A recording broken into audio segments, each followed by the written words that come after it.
Welcome back, s'mores, to Beyond the Campfire. Gather around, get your blankets, get your marshmallows, and sit down with us. We got a really spooky episode today. Um, yeah, if you guys like what we're doing, make sure you guys follow us on Twitter and Instagram at Beyond Campfire. And without further ado, what do you got for us, Steve? Alrighty, yeah. So we got another creature feature, and it's wolf related, but not necessarily a werewolf. So we're gonna kind of talk about that today. We were talking about the beast of Gévaudan. That's how I've been pronouncing it. I don't know if that's exactly right, but I don't know. yeah, Gévaudan. Gévaudan was a rural region of southern France, which today is modern day Lozère. And between 1764 and 1767, there were a series of brutal attacks that terrorized the countryside. So it's a very defined period. This creature was only seen for 3 years. And after it was gone, the attacks stopped. And the interesting part of the story is nobody disputes that there were attacks. Nobody disputes that people died. But there is dispute to this day about what the creature actually was. And so we'll talk about briefly what the Beast of Gévaudan probably was. We'll talk about some at least one of the people involved, and then we'll talk about yeah, what could it have been? You'll get our theories of what that is. So again, the Beast of Gévaudan, and we'll go. So some quick basic facts between 764 and 1767. So this is just about 30 years, I want to say, before the French Revolution. So France is still operating a king at this time. Yeah. Um, this creature started to attack women, children, and shepherds. Bodies were found partially eaten or mutilated, and the Mm. attacks were unusually bold, often in daylight, and a lot of the people were found decapitated. Mm. It was not a single random incident, it was a multi year campaign of violence. And so every year, dozens of people were dying. I think the final kill count by the time the attacks stopped in 1767 was anywhere between 60 to 120. Good Lord. Yeah, so in 3 years, 60 to 120 people were killed by this creature. Descriptions varied, but kind of the biggest thing most people said about it was that it looked like a very, very large wolf. Okay. Most of the descriptions said it was reddish or had reddish dark fur. Some people described it as midnight black. They said it had a very long tail, massive jaws, and had a strange, almost unnatural gait. So when you think of a wolf walking, they said Yeah. it didn't walk like a normal wolf. They said it was almost Mm. looked like it was levitating as it moved across the field and into the forest. So yeah, most accounts described it as a oversized wolf. Others kind of talked about it as a hybrid. They're like, yeah, it kind of looked like half wolf, maybe half dog. Others described it as like half wolf, half lion, or half wolf, half tiger, Mm. which is weird because lions and tigers are not in France. Yeah. Wolves are rare there today, but there were a lot of wolves in France at that time. Uh, Now, here's where truth starts to get into conspiracy, or it starts to look less like a conspiracy and more like the truth. King Louis the 15th authorized French soldiers to go and hunt it. He Mm. authorized professional hunters from out from other countries to come in and try to kill this thing, and high rewards were offered for this thing. Huh. If this was a conspiracy, if this were things that people were trying to make up, why Yeah. was the King of France involved? Why was he sending his own militia, Yeah. hiring soldiers from other countries to come and kill this thing if people weren't dying, right? Yeah. So normally I'm like skeptical of things like this. I think we've talked about the Beast of Bray Road before and other Yeah. werewolf type creatures, and it was like maybe two or three attacks here and there. You have over 60 attacks. The King of France is getting involved. I'm like, this looks like something. I'm still not Yeah. quite sure what the creature is, but this seems like something more than normal, right? Finally, after 3 years of terror, of horror, of women dying, men losing their wives, men losing their children, a hunter named Jean Chastel finally killed the creature, and after that, the attacks stopped. No more people dying, no more people being decapitated or eaten. The attacks stopped. They stopped. Um, and this is where things get weird because Mm. it wasn't so much just that the attacks stopped, but Jean Chastel looked at the body. He could not figure out what it was, and after a while, um, government forces came in and they said, "Hey, we'll take care of the body for you." And Jean Chastel like later asked for it back. He's like, "Hey, I want to like look at it again," and they said, "No, you can't have it anymore." Right? And I think that's why Wow. the conspiracy theory started because it's just like, "Hey, what was it?" Right? It's like a lot of Yeah. people looked at it, couldn't figure out what it was. There were opportunities later to look at it, but the government said, "Nope, nobody's looking at this thing anymore. We've Fishy. disposed of it, or we lost the body." Right? Like the story kind of changed of what happened to this thing. Right? um, and yeah, it was weird. Dozens of people died. Nobody could really say what this creature was. And at a certain point, the French government came in and they said, "Nope, you can't look at this anymore." Yeah. So it's a mystery. What was this thing? How did it kill people? Why Yeah. did it do the things they did? So before I get into the theories, just what are your thoughts on this strange event? It's definitely weird because like you said, I mean, you make a valid point that a lot of times with with our line of work and what we do with this podcast, when we research, when we look into these things, a part of Beyond the Campfire is like it's, you're taking campfire stories and we're going beyond that. And you look at like the Beast of Bray Road, you look at, you know, what was it? The Louisiana, Right, right. the Rougarou, Yeah, you the know, Bayou the Beast, Rougarou. And it's like you have Rougarou, some of these reddish. stories where there's every now and then there's like sparse little sprinklings where it's kind of like maybe there's a story, maybe there's not. It's a legend. But then you have some events and on this podcast where you've got, the brown lady, where you had this really famous photo taken that just proves it. So a lot of these stories we go through, I mean, there's a lot of times where, our last week's episode over the Black Diamond, you know, there's not a whole lot to really say if it's truly cursed. But with this, it's so strange because you've got people dying and you've got, they like it's not like one thing where it's like, oh, there's this wolf that was attacking people and they just kind of whatever.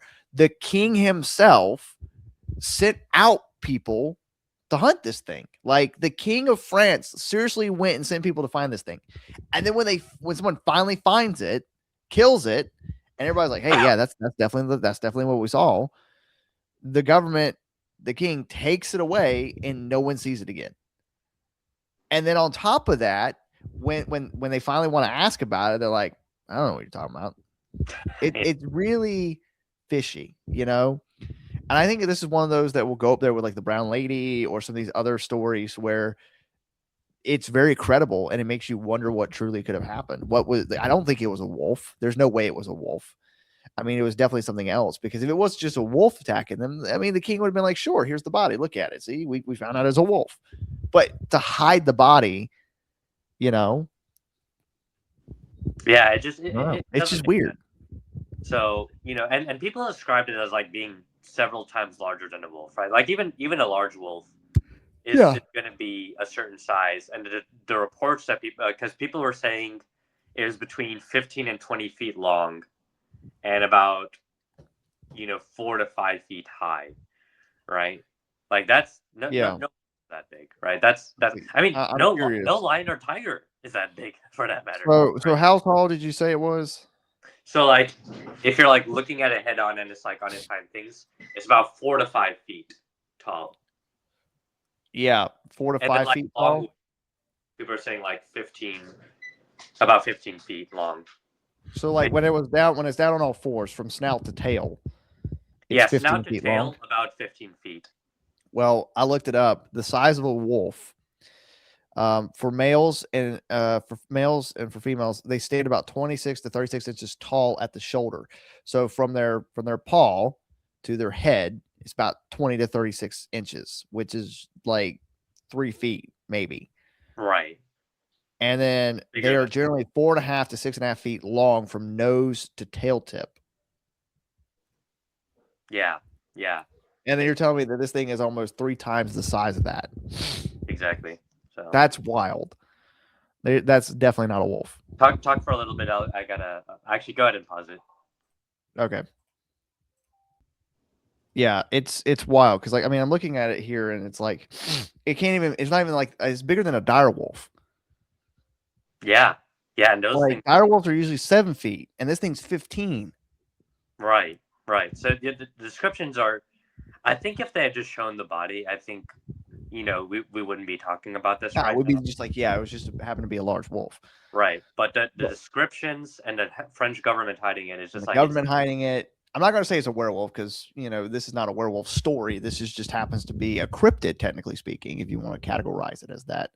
I feel like werewolves are kind of in their own category. Same thing like with vampires and stuff. They're not really cryptids, but this is definitely a cryptid, kind of like the chupacabra. A wild dog that might not have been discovered yet. yeah, yeah. We'll do the theories very quickly, and then we'll read a story written by me. So again, I think we've mentioned before we're not doing ChatGPT Yeah, anymore. bump Uh, ChatGPT. yeah, so no more ChatGPT. So No, we'll see. We'll see how my writing is, right?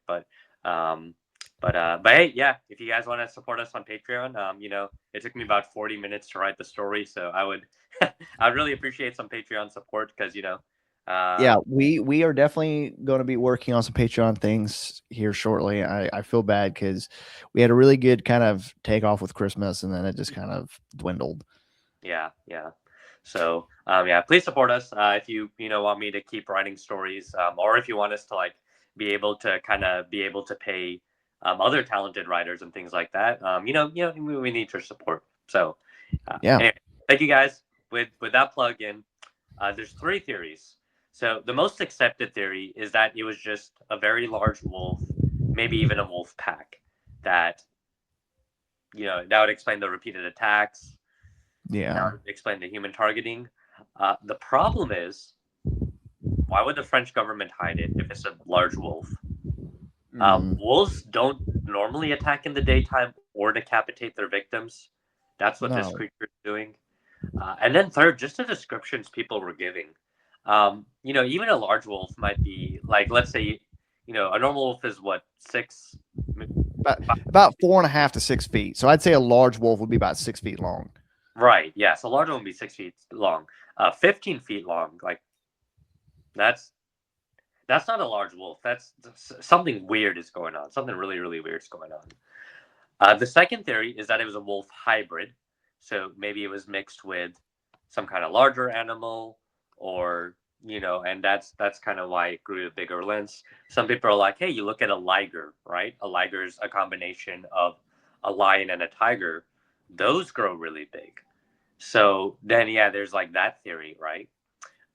But again, more problems with that.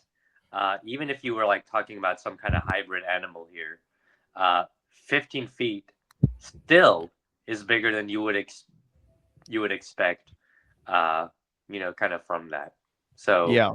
What's uh, crazy is when you're talking about the size, because I just was looking up like the largest like wolf species ever that existed, and no species that ever existed reaches up to 15 feet. right, right, The largest one is known as the Epicyon haedian, which is called the largest bone crushing dog. Um, it was a prehistoric dog that lived in North America about 12 to 6 million years ago, and it's often called Hayden's bone crushing dog. It reached nearly 8 feet in length and weighed 220 to 276 pounds, roughly making the size of a grizzly bear or a lion. sheesh, yeah. But that's nowhere near what we're being described here. So I got one more theory and then a bonus theory. So the last theory, and then I'll give it the bonus theory, is that it was a lion or a tiger that maybe escaped from the zoo or circus. There were lion and tigers in France, in that there were zoos that had those things, but there was no Yeah. reports of any escaped lions or tigers or anything like that at that time. And then again, the problem is, well, if it was a lion or tiger, French government could have just said like, yeah, here it is. It was a lion or it was a tiger, right? But that's not what happened. Nobody could looked at it and they couldn't figure out what it was, and then the French government's hiding it. So holes in that. Okay, bonus theory, and then we'll read our ChatGPT story. The bonus theory is that there was a serial killer that had either trained wolves or trained whatever this creature was to go and actually purposefully attack people. Um, and the reason is, people think that actually the serial killer was like doing the killings, and then he was having the animal like eat the person to kind of like cover it up that he was the one killing these people. Reason is, animals don't typically decapitate people, or if they do, they'll, kind of eat at it a little bit. But the people's heads were off, um, and they weren't eaten. So it's just like, why would this animal decapitate them and not eat them more, right? So the problem with this theory is just that, like, after the creature was killed, the killing stopped, and presumably, if you have like a serial killer on the loose, maybe he finds another animal or does something else. But once this animal was dead, it just kind of stopped. So, but yeah, the killings seemed a little bit coordinated, and the decapitation was weird. So that's kind of why that bonus theory bought some airtime. Yeah. That was kind of it. I don't think either of those explain it. So my theory is, I think it's a creature. I think it's a creature we've never seen before. Yeah. I definitely will go with that theory just because first off, like with the pack of wolves, I mean, with the pack of wolves theory, it's like first off, I don't really think wolves will attack humans unless provoked, especially around that time. And so I think for like a pack of wolves, like the killings wouldn't have stopped like they did when the creature was killed. Right. And second off, the government wouldn't have tried to hide it up. Okay, so that first theory has got holes in it. The second theory, if it was an escaped lion or tiger, I looked it up. The larger out of a lion or a tiger is actually a tiger, and tigers only get up to 10 feet long, Okay. not 15 feet. So that's like a whole other person added on to the front of that tiger in length. So that's kind of like a little bit. I don't think the government would try to cover it up as hard as they did. Exactly. Yeah. So, and then like going to the third theory, I don't think that makes sense either. I really think the fourth, and throwing a fourth theory here, that it is a creature we've never discovered, and who knows what it was. Could have been an unknown animal that we just don't know about at this time. Who knows? But I definitely think this will remain unsolved, and I think we can try to throw out theories if we want, but I think with the fact of the government being involved, the way they're acting and everything, I think it adds more mystery to this than it does solve it. Exactly. All right, let's get into our story. Me and Will will read it together. So this was written by me. Yeah, I'm not a professional writer, so we'll see how it goes. But Anything's better than that robot. I know. I Damn will. clinker. So I set the story as if we lived at that time period. So there's no time traveling. There's none of that. Good. Uh, I hate the time traveling, man. It makes me nauseous. yeah, me and Will, Motion we're just sickness. we're American colonists at this time that hunt monsters, and the French government has hired us to come in and help out. So that's kind of the setting. So that's pretty cool. Yeah, it's the 1700s. We're colonists that hunt Don't monsters. got revolvers. I got a flintlock. Right. We become very famous, and the French government's like, hey, if there's anybody that's going to kill this thing, it's going to be these two guys. So they bring us. So. All right, I'll play the narrator and myself. Will play himself and Mr. Jean, the guy who actually killed him in real life. So we'll kind of. So, all right, here we go. Will and Stephen versus the beast of Gévaudan. The town was small and full of fog.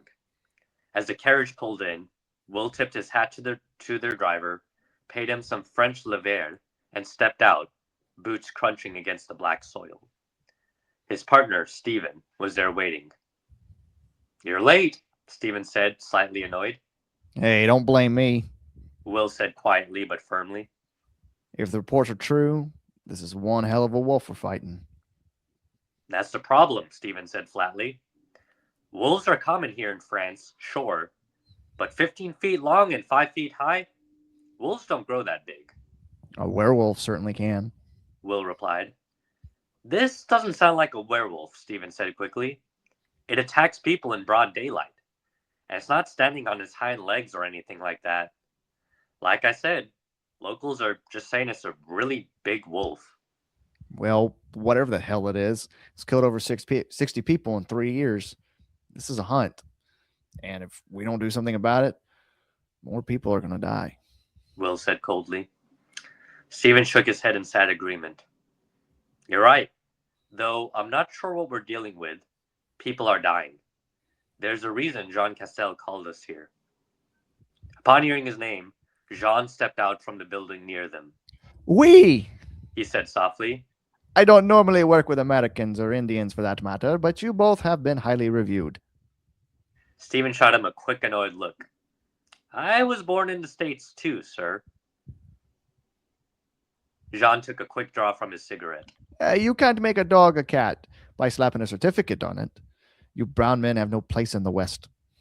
Will fired back. Hey, that's my brother you're talking about. He's done more for us in the colonies than King George and his lackeys have done for the last century. Jean waved his hand. I didn't bring you here to hear lectures about your American first, not England propaganda, cowboy. I came here for you to kill a beast. Now, are you both going to do it or not? Before Will could say another word, Stephen stepped up. Yes, we'll do it. There's no better sharpshooter in the West than my brother right here. Jean raised an eyebrow. Oui, oui. In French, we call brothers frères.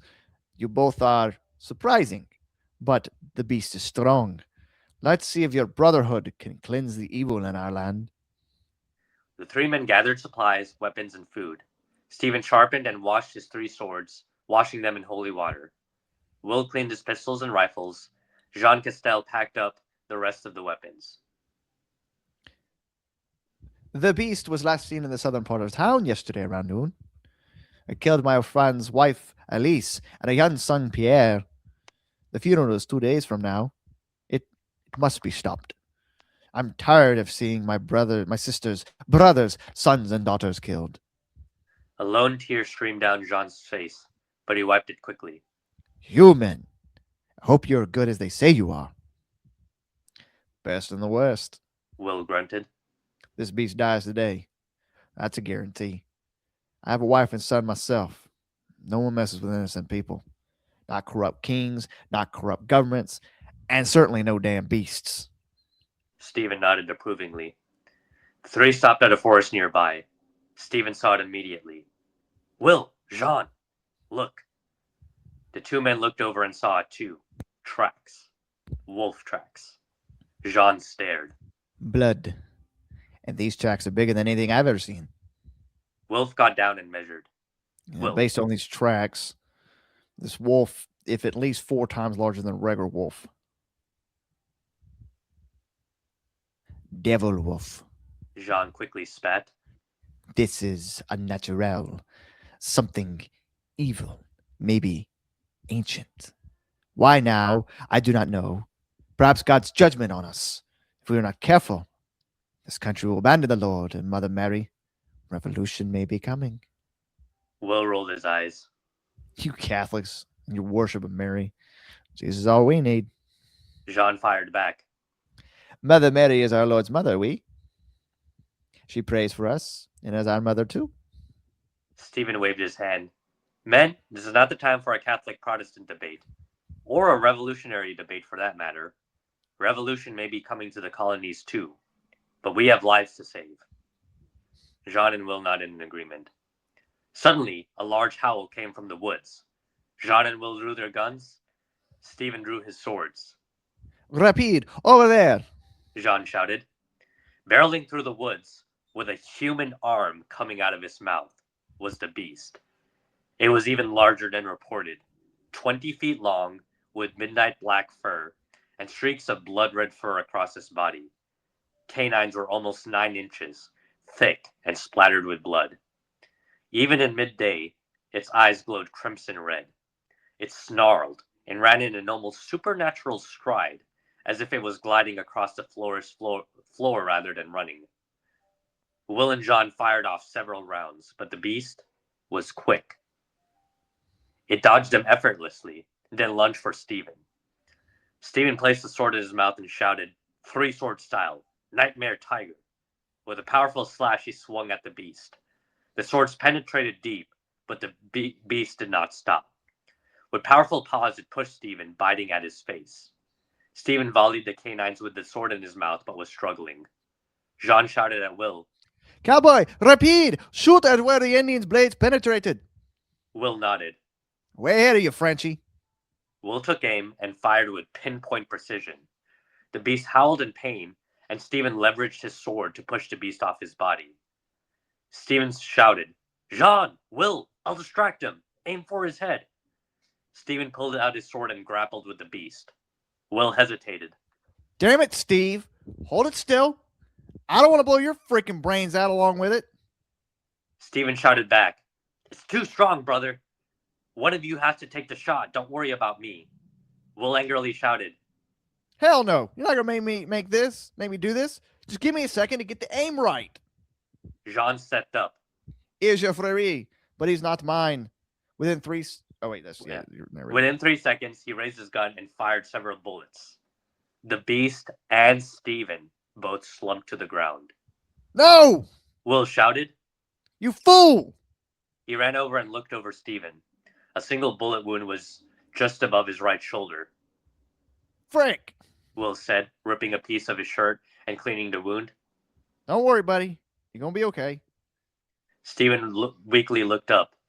Will, don't. It's still alive. Get out of here. Suddenly, the weakened beast got up and lunged at Will. Without looking, Will raised his rifle and fired a single shot. The beast fell quickly, dead. Stephen's eyes widened. How did you... Jean stepped back in fear. The cowboy, Archangel Michael, is by him. Stephen looked up and for a brief second saw a full armored angel with his hand on Will's shoulder. Then, just as quickly as he appeared, the angel was gone. Will said coldly, Jean, the beast is gone. Your town is safe, and we did our job. But if you know what's good for you, get the hell out of my sight before I shoot you too. Nobody messes with my brother. Jean flashed a look of anger, then softened and shook his head. Thank you, cowboy. But perhaps I can learn a thing or two from you Americans. I am grateful, as is all of Gévaudan. He runs off quickly. A day later, Stephen recovers in a hospital. He looks up at Will, who stays by his bedside drinking coffee. Hey, brother, do you think you were too hard on Jean?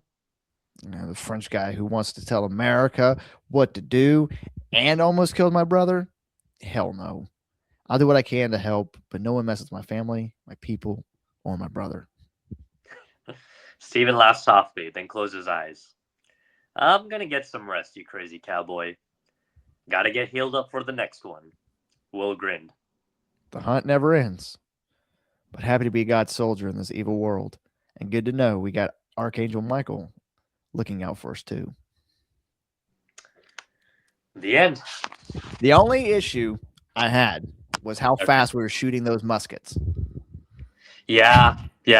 Wasn't as accurate to that time period. That's a good point. So we'll see. All right. Well, thank you guys again for watching, and we hope you guys enjoy that story. We got plenty more, man. It's only gonna get better. As I just told one of our friends who started rewatching all of our series, I told her, I said, trust me, the later episodes are better, so we can only go from up. But thank you guys again for watching. Make sure you guys tune in next week. We got a really great episode next week, and the Kings and Hunters, and even they couldn't stop it fast enough.